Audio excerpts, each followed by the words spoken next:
I'm Patrick Andrews. I'm Catherine Andrews, and you're tuned in to Oneness Talk Radio. One world, one voice. Expand your vision.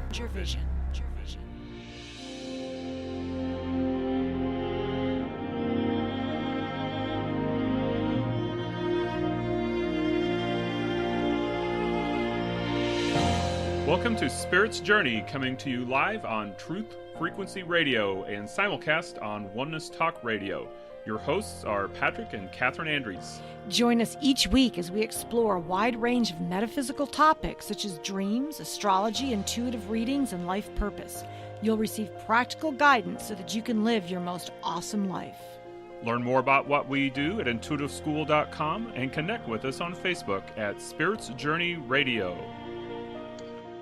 Hello, everyone. Welcome to Spirit's Journey. We are coming to you live on Truth Frequency Radio, your protection from deception, simulcast on Oneness Talk Radio. You can also find us on iHeartRadio, TuneIn, and TalkStream Live. We are here in the Heartland holding the energy for spiritual truth and awareness. I'm Patrick, and my lovely co-host Catherine is away teaching a class today. But we are here with special guest Kerry Leigh. We are very excited to have her, and we will get to that in just a moment. But first, can you imagine what it would be like to wear your universe with Wandering Star jewelry? That is totally possible. This unique jewelry line is created from your date, your time, and your place of birth. One of the most interesting lines of jewelry is called custom horoscope jewelry. You're surrounded by the planets, the zodiac, the houses, exactly as they were around you at the moment of your birth. You can choose from a number of colors and links to match your taste. A cool added gift that you'll receive with any jewelry purchase is a free astrology chart with a 15-page written interpretation. A full color card explaining the purpose of each gemstone bead on your horoscope. A huge benefit of wearing this jewelry is that it will remind you of your planetary influences, which have everything to do with your life purpose, your gifts, your talents, and your challenges. This is like a powerful testimony to the amazing, unique person that you are.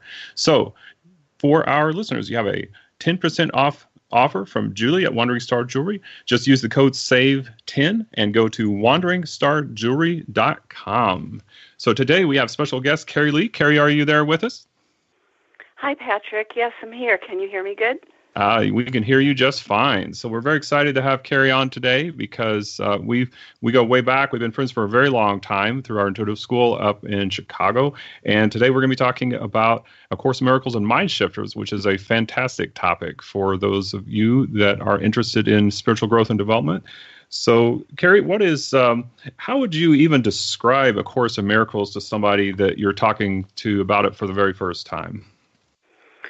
So I guess when I talk to people about A Course in Miracles and the impact that it's had on my life, and they really don't know what it is, or they're curious because they've heard about it before, one of the things, as a student of Course in Miracles is I try not to use course jargon very much, and I try to really speak to them from my heart of personal experience and how A Course in Miracles has had an effect on my life and on how I do my relationships and how I perceive the world.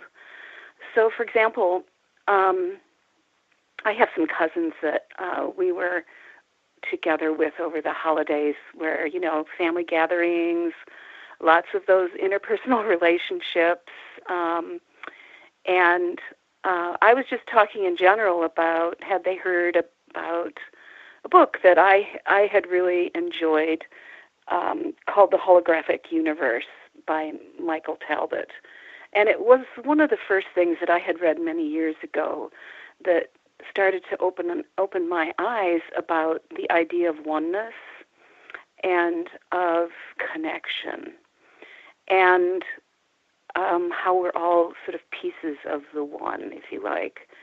And they had never even heard of that idea of oneness. So I think when people are new to something, we really need to kind of tread carefully, don't you think, and kind of be gentle with how we're talking about things. So I talk about things from my personal experience. Oh, sure. So, yeah. Would you like a little story about that?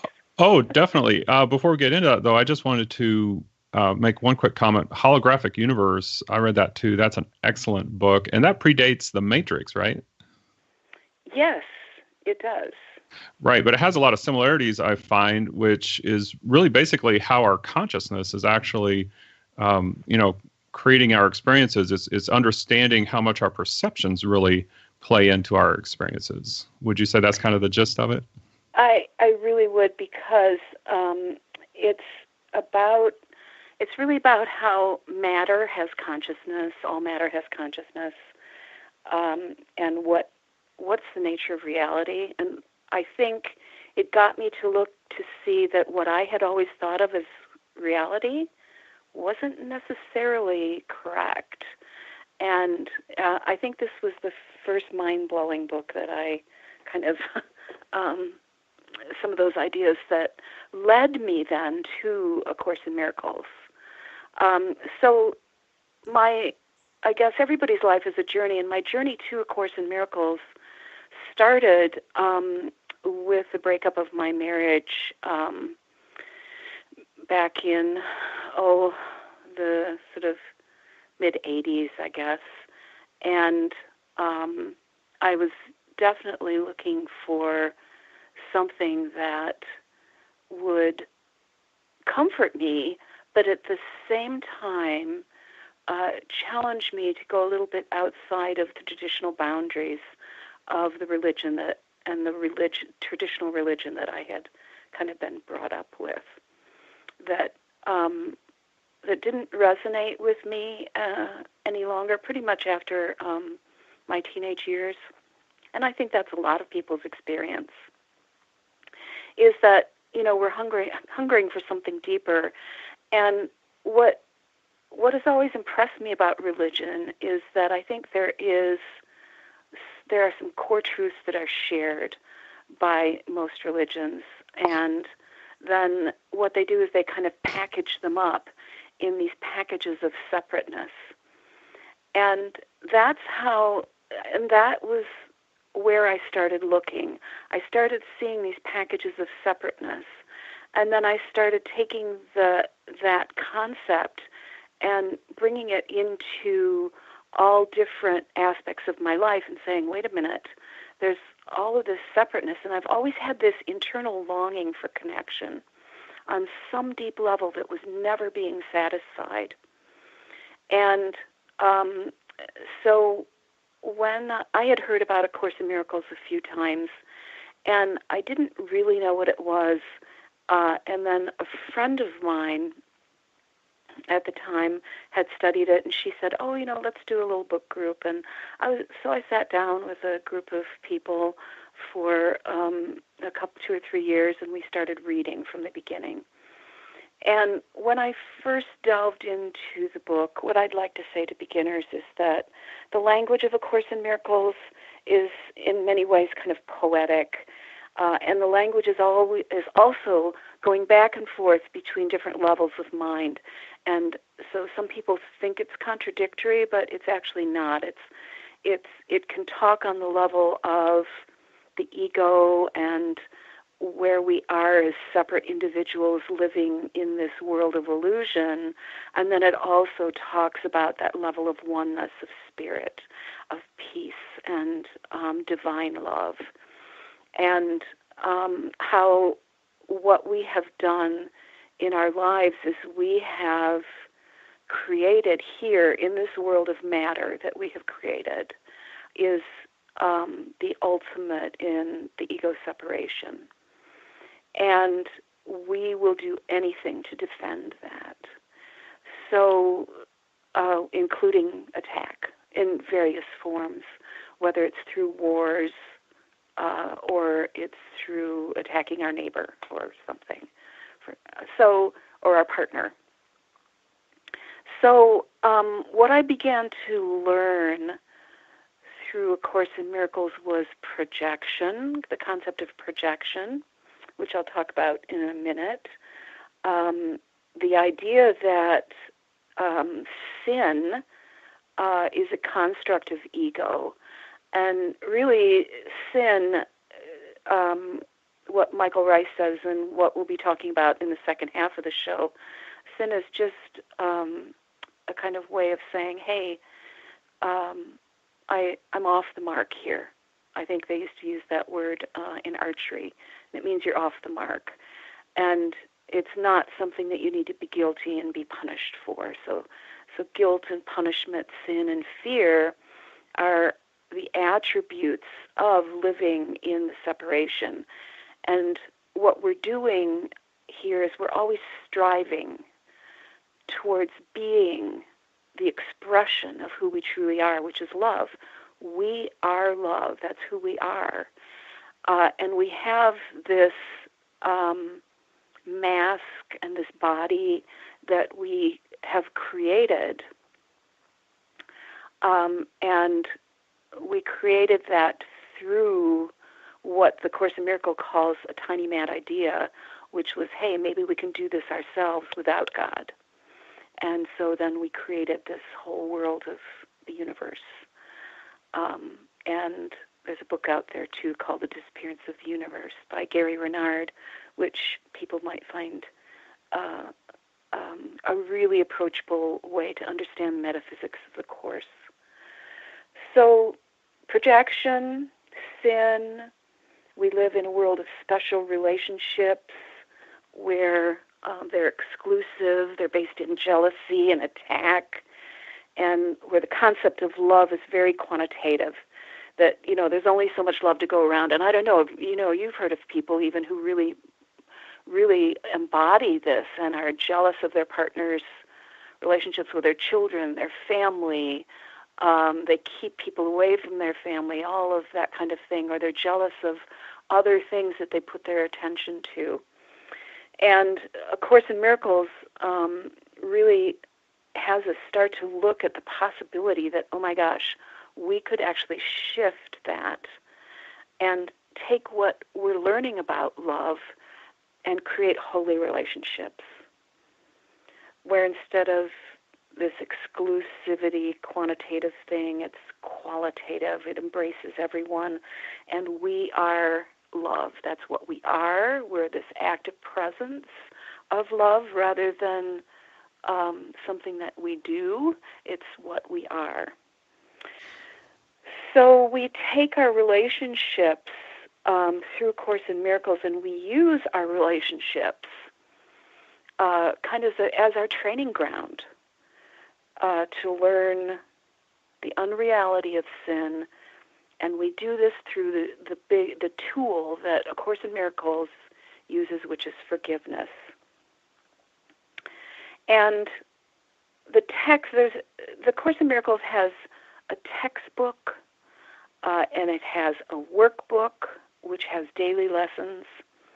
It has some other things in it, too, in the more modern versions, other things that were included in there that Helen Shipman had included from her channeling of this text. So this text was channeled to her. Helen Shipman was a person who was living in a very strife-filled relationship in her work environment. And she and a colleague worked together, and she basically was crying out for help, and then she began to get this downloaded. She believes that it came from Jesus.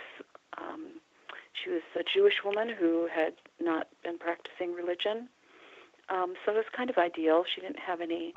So the whole story of how A Course in Miracles came to be is in the book, and there's some apps, too, that people can get.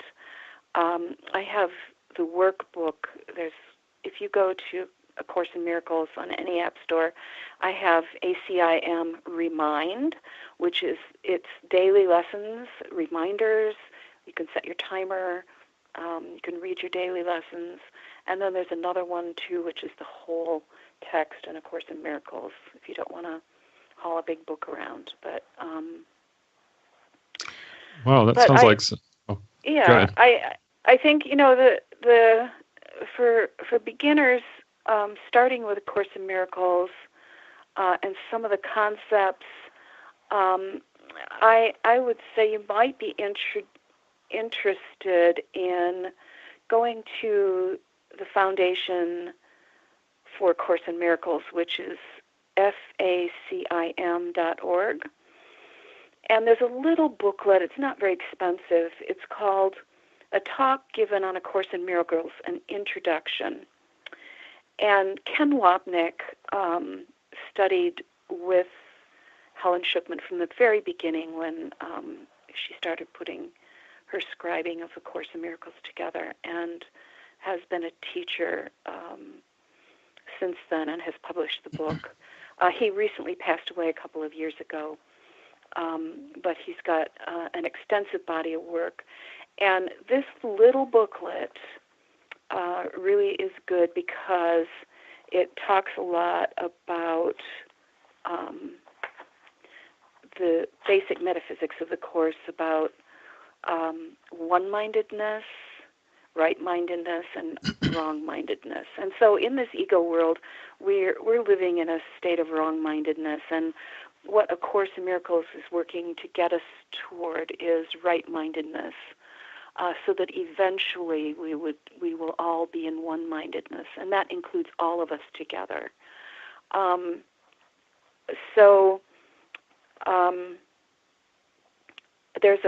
There are three kind of basic ideas about the workbook. So a miracle is defined as a shift in perception, so that we see things differently. We see the world differently. We see ourselves differently. We see our relationships differently. Some of your listeners may have heard a phrase called lifting the veil. This is one course for lifting the veil. And it's a gentle course. It's something that we take step by step. There's one lesson for every day of the year, and you don't have to do it that way.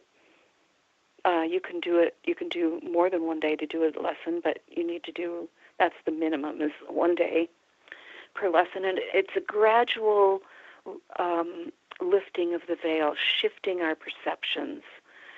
And we can begin to see in our lives these small little miracles occurring in how we're shifting our perception about things. So the Course talks about our individualization and our separateness is really nothing more than a kind of belief system that we have. And A Course in Miracles is a vision for us of holding this hope in our hearts that we can be reunited or remember our true nature. So when I talk about being reunited with God, we are always connected. It's that we remember that who we truly are. And the ego framework is so strong. The ego belief system is so strong. I mean, I like to, somebody said once, and I can't remember who said this, Patrick, or where, but somebody said, we spend 99% of our lives taking care of this ego thought system. We look after our body, we feed our body, we wash our body, we buy things for our body, we go out and have jobs so that we can protect our body, so that we have a home for our body, we have a car to move around in, and all of these things. And if you look at all the activities that we do in a day for keeping our ego self safe, and then how much time do we spend on feeding our spirit? Yeah, I think that's a really good point, and that brings me back to something I was wanting to touch base on here too, because you talked a lot about the ego, and my thought was that I've done a lot of work over the years with connecting with my spiritual self, and that includes meditation, and I think that's what you're talking about. Like if we think about how much time we're spending during the day that we spend, most people on average work 8 hours a day, somewhere around there at work, earning money so that we can buy food, so that we can support our car, so we can get around different places, so we can support our house, so that we have shelter and protection. And so all these things are feeding our physical existence. And the thing that it reminds me of, and I think maybe this goes back to where when you were talking about sometimes when people read it initially, they think that they see these contradictions in A Course in Miracles, that when we meditate and when we connect with that spiritual self, we start to wake up to the idea that we're actually spiritual beings. I like to refer to us as spiritual beings of energy, that we are eternal, and that we are coming in temporarily with this physical experience. And so it's like when we shift that perspective, that this isn't who we are, this is just a temporary journey that we're taking, but we're actually this spiritual being that has a much broader experience. I think that helps clear up some of those contradictions, at least it did for me as I was progressing spiritually. And, definitely, I don't know who said that or gave that statistic, but I think it's pretty accurate. I mean, when I look at my own life, I might sit down and meditate for half an hour during a day, but then how many hours am I spending working and doing all these different things? And if we're talking about ego being our physical personality, then yeah, there's a lot of stuff we do during the day that's just feeding our personality, taking care of our physical body, feeding who we are in this lifetime. But we just have such a small fraction of our time. We really look at the big picture of where is all this going? What does all this mean? Why are we here? All of these kinds of things. Yeah, and that's what I love about that workbook app, because with a lot of the lessons, you take a minute or two here and there several times during the day, has a little alarm for you, and you just step back for 1 minute. And even when your alarm goes off and you're in the middle of a conversation for someone, you can still do it. You can still go into that peaceful place within. So I love the workbook lessons because there's like little reminders all day long, so that we're not separating our spiritual work from our life's work. And that was really important to me, that I wasn't putting it in a box, that, my spiritual life was over there somewhere, and then my real life was here. You know what I mean?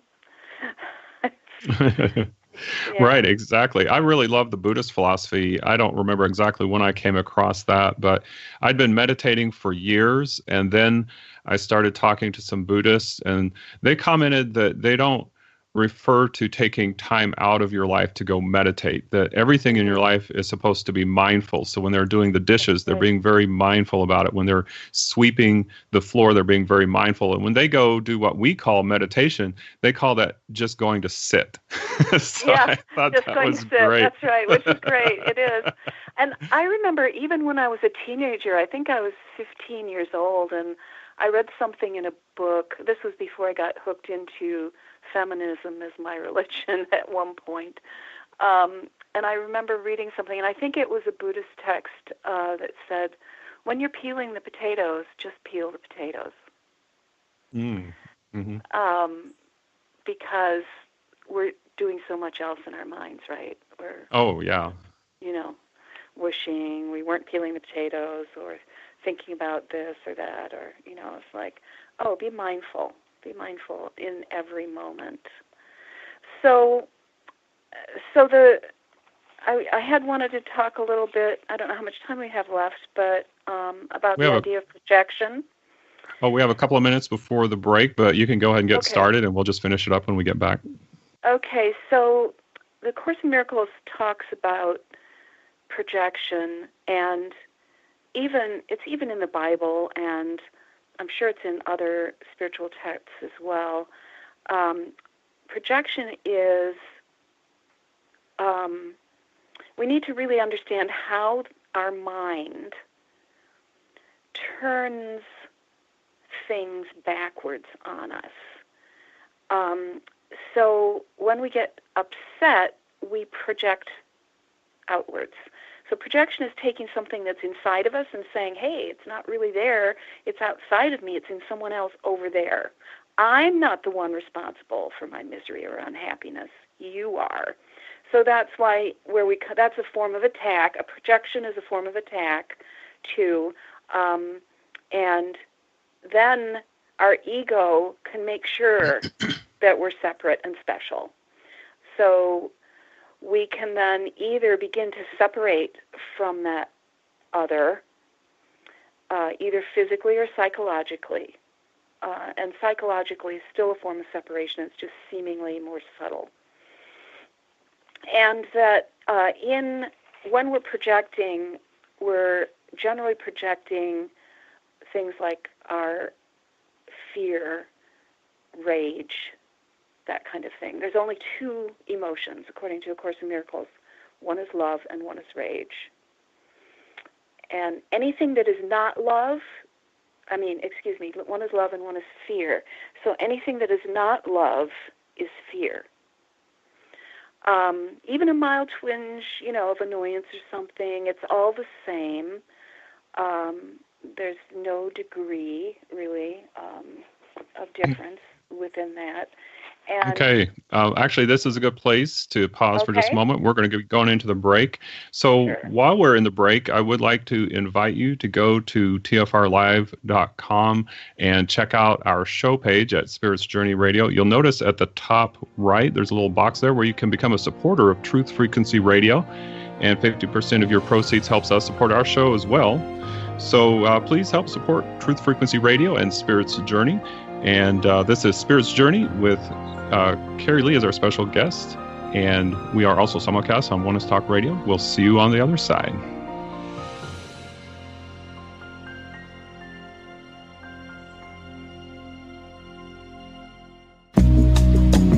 Hi, I'm Jess Juntanen, host of Soul Fusion Cafe at Oneness Talk Radio. Perhaps the most important relationship we have is our relationship with ourselves. Each one of us possess the gifts, the knowings, and the tools to ascend into the most radiant version of who we truly are. Grab a cup of tea and cozy up. Sink into this delicious cocoon we create each week on Sunday evenings at 4:30 p.m. Pacific Time. Soul Fusion Cafe at Oneness Talk Radio.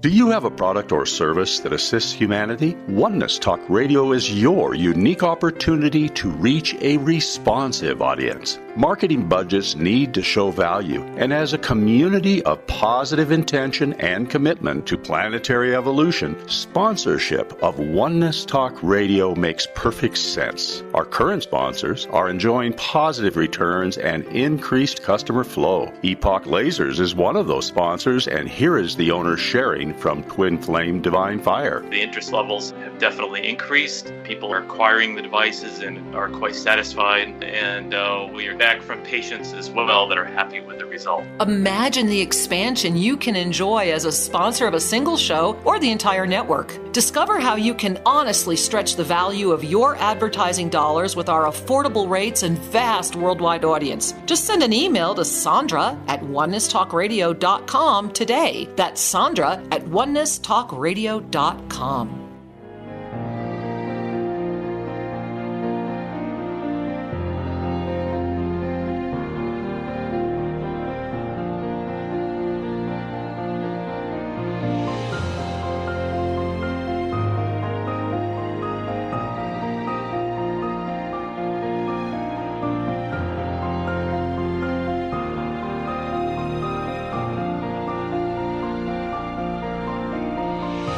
Welcome back from the break. You are listening to Spirit's Journey, coming to you live on Truth Frequency Radio and simulcast on Oneness Talk Radio. I am your host today, Patrick Andrews, with special guest Kerry Leigh.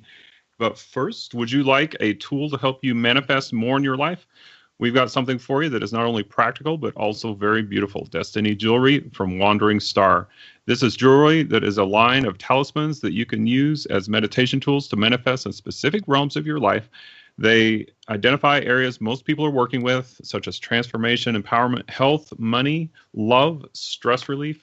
Work your way around each of the destiny necklaces and bracelets bead by bead, just like a rosary or a mala, spending time with each affirmation so that you can activate that planet's positive energy in your own life.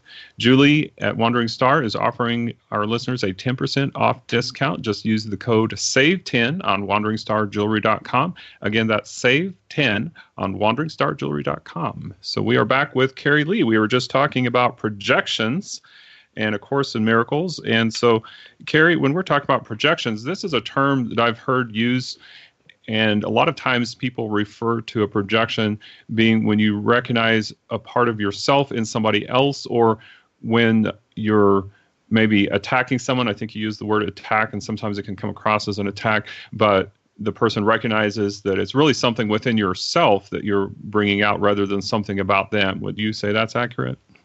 Yes, and I think that's really what projection is. It's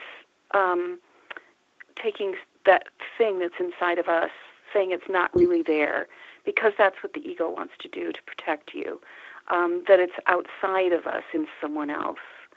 And the world that we see is kind of reflecting our own internal frame of reference, because you've probably known people who see the world so completely different than you, and I remember talking to a friend's son once, and he was always getting in fights, and I just said to him, "Why are you always getting in fights? It's like anywhere you go, you get in a fight." He says, "Oh, because people always want to fight. They want to fight." So it's interesting to me to observe and to see how people see the world so differently. And that what we're projecting, our ideals, our wishes, our emotions, all of those things, that makes up our perception of the world then. So this world that we're perceiving through the ego mind, and we're all participating in it on one level or another. It's this world of birth and death, and we're in a world of time, and all those sorts of things. So once we learn to start to recognize the errors of our perception, and that's what the workbook does gently for us, one day at a time, we can learn to look past those. We can stop projecting and start taking a look within. And the Course in Miracles talks about the obstacles to us doing that, because, Patrick, when you talk about us looking within, that's something we do not want to do. Concept of forgiveness is really different here, because what we're working to do is never forgive another person for something that we think they did to us, because we're actually living in a world of illusions. And through A Course in Miracles, we're learning to take responsibility for all of our emotions and issues and look deeper and begin to look deeper. And the workbook is one really good method for that. And another really good method that I have been using for a long time is Dr. Michael Ryce, R-Y-C-E, teaches the original Aramaic teachings of Jesus about what forgiveness is. And he has a whole series. He's got a web page, whyagain.org, if anybody's interested. It's a great tool, forgiveness tool, and it takes you through different steps. And out of those different steps in his workbooks and his worksheets on doing a forgiveness exercise about something, it goes through all of those obstacles that the Course in Miracles kind of brings up, and including how we're projecting and what the real issue is, and how a lot of, well, I would say everything that triggers us the core of that is really that we have goals for other people. We have expectations of other people. And, it may be a great goal to have something like, oh, my boss treats me like shit. My goal is what I really want for him to do is to respect me and treat me in a really honorable way. And when he doesn't, we get really upset, and then we get angry at them, at that boss or whoever it is that's not treating us how we want to be treated. And then what we get to look at is and see that that's an expectation we have of someone else. That's a goal we have for them. And it's kind of arrogant to have goals for other people, right? Wouldn't you say? I mean, really, when you look at it, this is another form of projection. It's projecting it out there. Right. And, that's one thing I kind of learned through a little bit of a different path in the Course in Miracles, but it's basically comes down to the idea, like you were talking about, personal responsibility. It's recognizing that my perceptions are really what govern how I am feeling about a certain situation. That you can take the same event and have two people experience the exact same event, and one person would think that it was a wonderful time, another person would just have a miserable time, and it's just the perception of that experience is the only thing that really made the difference, whether they enjoyed it or not. So yes, it's just blaming others, Yep. And it really gave me a lot of freedom and I know, gave me a sense of empowerment not to be dependent on someone else for my happiness anymore. Well, it's not only that. It came to me, this huge realization that I didn't have to be responsible for fixing somebody else, is that I could just heal my stuff. I could just heal my issues and start to work on my things. And I didn't have to work over somebody else. And also, it's really important that as we take responsibility, we don't start to work ourselves over either, don't start to blame ourselves or any of that thing. And I took a year once, and every single morning I invited a memory of an event where I had felt that I was either ashamed of what I had done, or I was sorry for what I had done, or something in my life that I had done and I wanted to heal. And it was incredible. Those things started to come every day, one a day, and I just worked on using Michael's worksheet. I worked on forgiving that within myself. And then I kind of, after a year, I don't remember if it was a year exactly, but it was almost a year.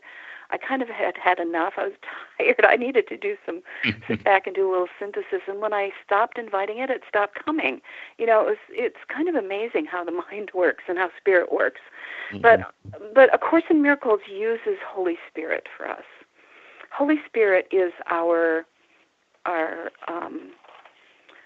go-to between that divine oneness and this ego personality that we have created through projection. And in Michael's work, he does a lot of research on the original Aramaic translation of the Bible. A lot of people think it's the Greek, but it was written in Aramaic, translated to the Greek, then translated to the Latin, then translated to the English. So there was a lot lost in translation. So the original Aramaic, the word for it could be Holy Spirit or this thing is Ruka Dakucha, and that's who he talks about on his worksheets. But Michael also has an app that people can use, this forgiveness tool that it's called Forgiveness Heartland Aramaic. And it's got links and instructions. It's got a simple form.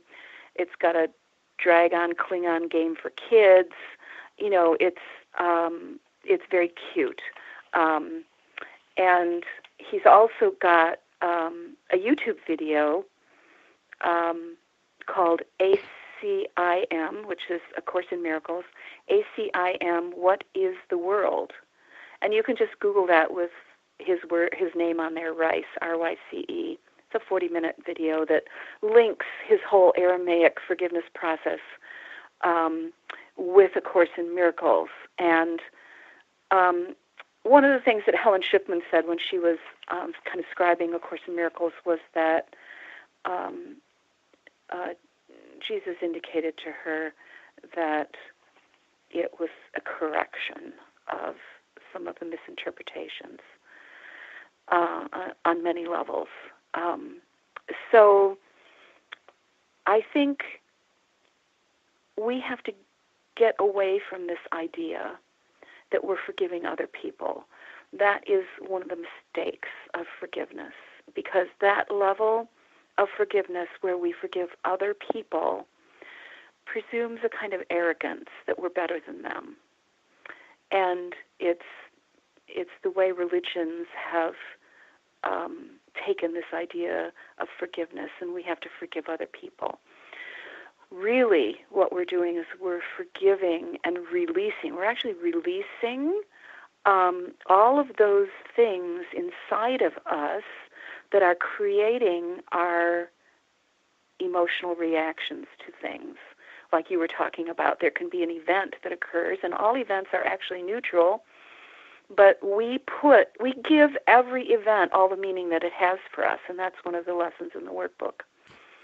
So, we can project a lot of meaning onto things. And I think, for example, the political environment that we're in the moment, of all of this upheaval, is a kind of very unsettling moment, because it's doing a lot of destruction of things and allowing for healing on many levels.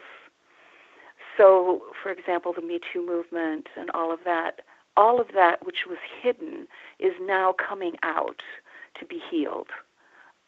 There's a lot of things that are coming out to be healed. How are we thinking about the earth and the environment that we live in?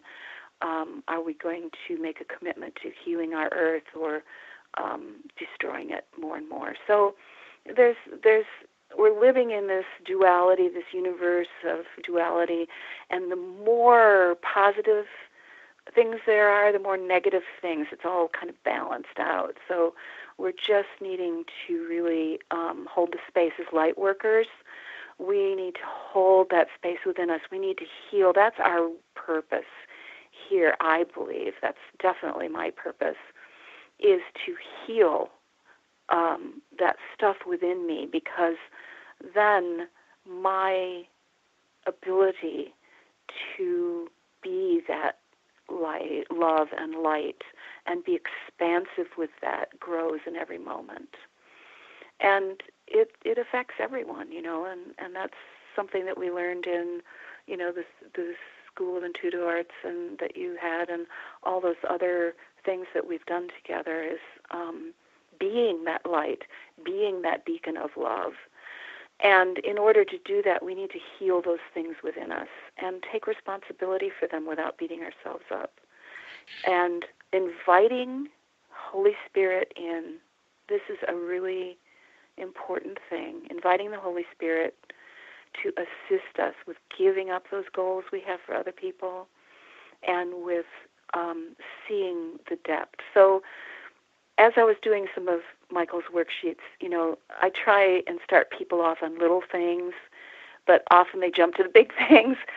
There's actually no level of difficulty with all of those things. It's all, in a sense, it's all the same thing. But so, for example, I think this is an example I tell some of the students that I have is, I used to get in a rage because my husband used 2 towels for his showers. And he would use one day and then hang it up in such a way that it wouldn't dry, and then the next day you would have to use another one, and that kind of thing. And I was like, oh my gosh, why is this little thing making me so angry? So I started doing Michael's worksheets, and there's a lot of contemplative stuff within that if you take your time and with them, and you do maybe a little journaling on the back or whatever. I that's what I do. But one of the things that I realized was through doing a little thing like this, okay, a little annoyance thing that could sometimes, if I was really angry, turn into kind of a rage. It's like, this is crazy. What is going on? And I realized that I believed my husband was greedy. So then I went back to an exercise that I had done when you were my teacher, Patrick. And you had us write out a list of, the person that upsets you the most, okay? And you know who that is. And then you write out 10 things. What do they do to upset you? Okay, my husband does this, or my mother does this. And then after we completed that list, you had us cross out the person's name and put, I do this, I do this, I do this. I'll never forget that. So it was like, oh my gosh, that's why I'm upset. And I went a little deeper with that as I was doing Michael's worksheet and realized that the goal that I had for my husband was that he would, through what I perceived to be greediness, what was underlying that, you have to keep going deeper, was that I really wanted to be respected and honored, and I felt that he was creating more laundry and not doing things like I said he should, and this was just one tiny thing out of many, many things that had the same basic focus. And I think what I've come to understand over the years, Patrick, is that that's my, what Sandra Ray, who does intuitive breathing, yeah, she does the breath work, the rebirthing breath work, which I studied with her. And intuitive breathing. Yeah, and actually Michael Ryce does very same thing, and he calls it intuitive breath work for breathing out some of that stuff. But she calls it your personal lie, that you either are born with and get from in the womb or from a very young age. And my personal lie about myself is that I am not worthy. I'm not good enough. And as I began to look at all my interactions where my husband or my kids or my mom or whatever would trigger an emotional reaction in me, instead of blaming them, I looked back and I could see every single place where it was like that. And I did some healing work with my dad on abandonment issues, and it all went back to the same thing, how I felt that I was unworthy, and therefore I was kind of attracting these things to me in a sense so that I could get these lessons shown to me. But if it hadn't been for me doing some of the Mindshifter work and Michael Ryce's work in conjunction with the lessons, it just took me leaps and bounds forward, I think. So I really would like to introduce your listeners to Michael Ryce and why is this happening to me again? Right. So we actually had him come into our school many times when we were still up in Chicago, and I don't remember how we first encountered him. Did you introduce him to us? No, I think it might have been through the Church of Religious Science, because he does a lot of work with the New Thought churches, with like Unity, that's right. Unity, and Church of Science of Mind. Is he there at michaelryce.com? Is that correct? No, it's whyagain.org. Oh, whyagain.org. Okay, so if anybody wants to follow up on Dr. Michael Ryce, whyagain.org is a good place to do that. So yes, his work was amazing. I believe that he started out with A Course in Miracles as well, which is why a lot of that probably seems very familiar with the forgiveness work and not having the concept in your mind that you are forgiving others, but it eventually comes to forgiving ourselves. One of the things that came to my mind when we were talking about that is sort of like a little spiritual pitfall that I've noticed in myself as I was growing, and then as I started working with students, that when you start understanding the metaphysics of that we are creating our own reality, and that through the thoughts that we're holding on to in our mind, we tend to draw these experiences to us. And I think sometimes it's the first reaction is we want to start blaming ourselves afterwards. It's like, oh my gosh, why am I such a terrible person? I'm drawing all these horrible things to me. But I think that's part of the further forgiveness work, is realizing. And the forgiveness work is the healing work. And it's like, actually, I'm drawing all these things to myself so that I have an opportunity to heal them. And the more I ignore them, the bigger the lesson's going to get. You've heard that. And so I think especially people who are on the path to remembering their true nature, those lessons will come at us in all kinds of different ways, and we can just be grateful for them. And understanding that this world is an illusion that we have created, I know you've written a book on the mind. I haven't read it, Patrick. I'm sorry. But I remember the day that I had this realization that there was more than one mind, that there was kind of this individual level of mind that we had, and then there was this universal mind. So this universal mind is is really, I would say to your listeners, read Patrick's book. I don't know what it's called yet. But, it's Owner's Manual for the Mind, actually. Yeah, Owner's Manual for the Mind. Yeah. So when we did, Patrick and I did a lot of dream interpretation with Catherine too, dream interpretation work, and I taught courses and rewrote some courses on dream interpretation, and I also studied a little bit with Robert Moss, took some of his courses on active dreaming. And one of the things that I like to think of, because A Course in Miracles talks about this world that we have created as an illusion. It's not real. And at the very beginning of the book, it talks about what's real and what's not real. That I started to think of doing my life in dream interpretation.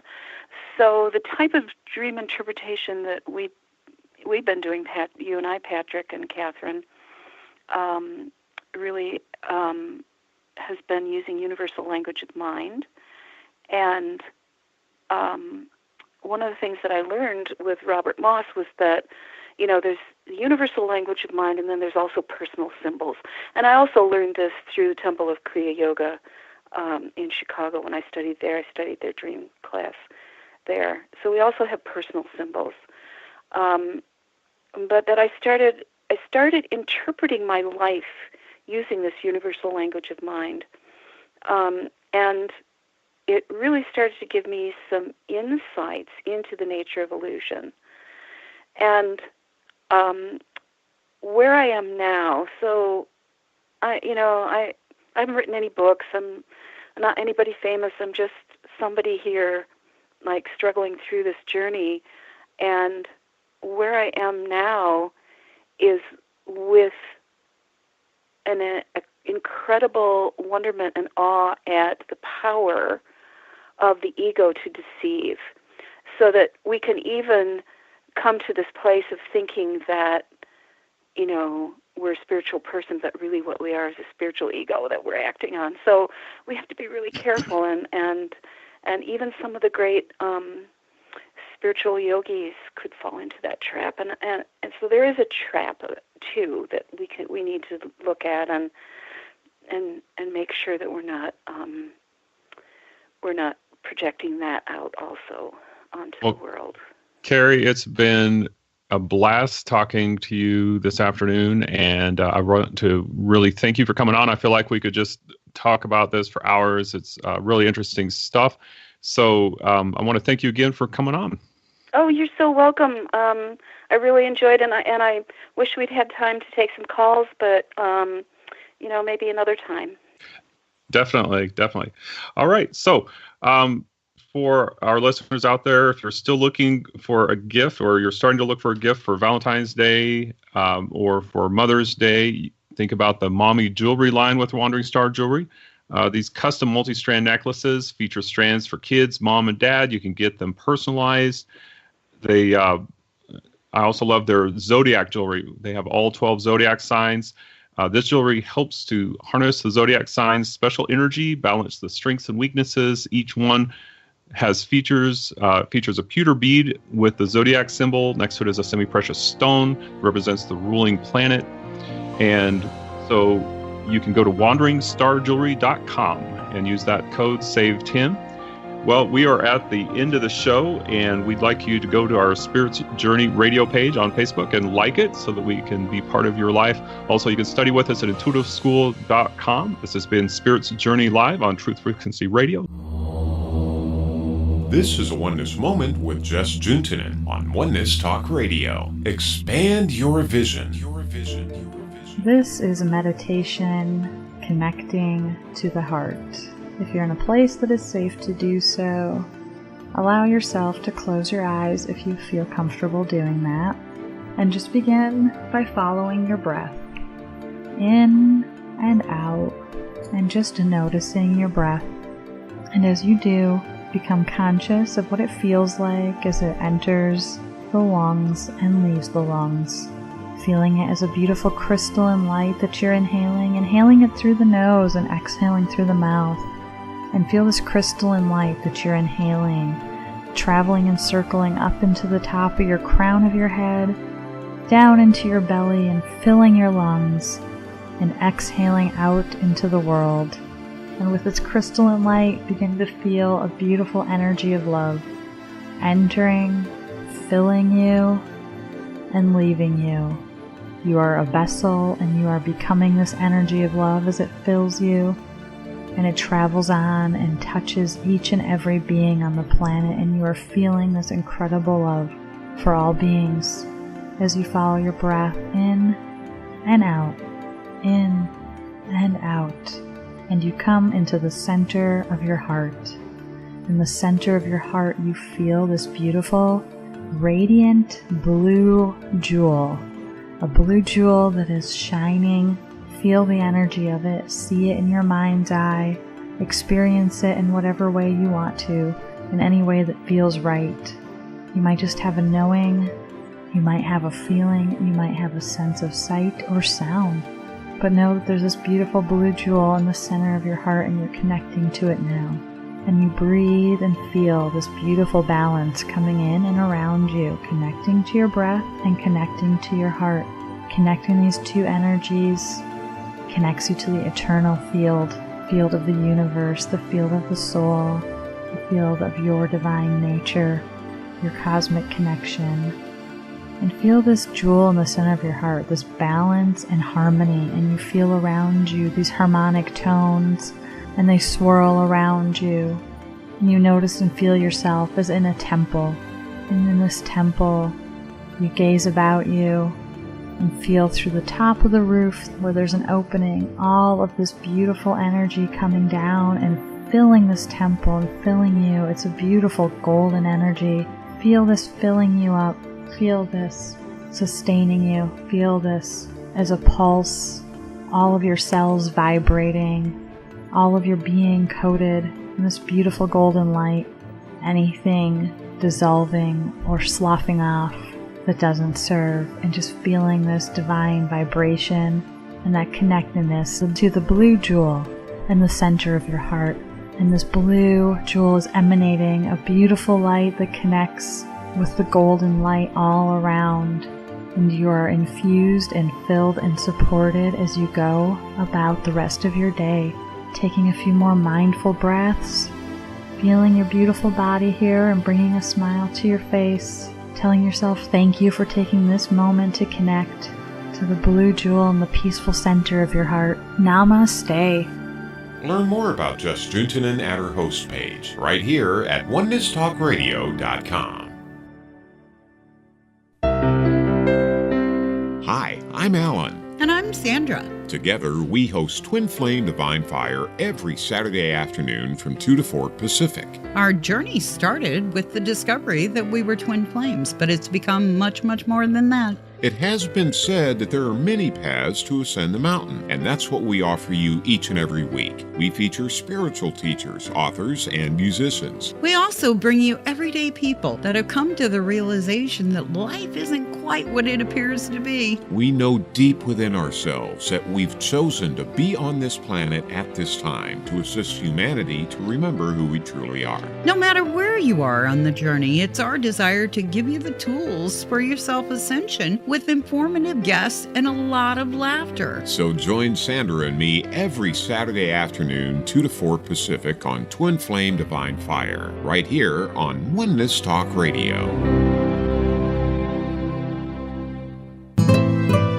Through the allness, you discovered oneness. Welcome home.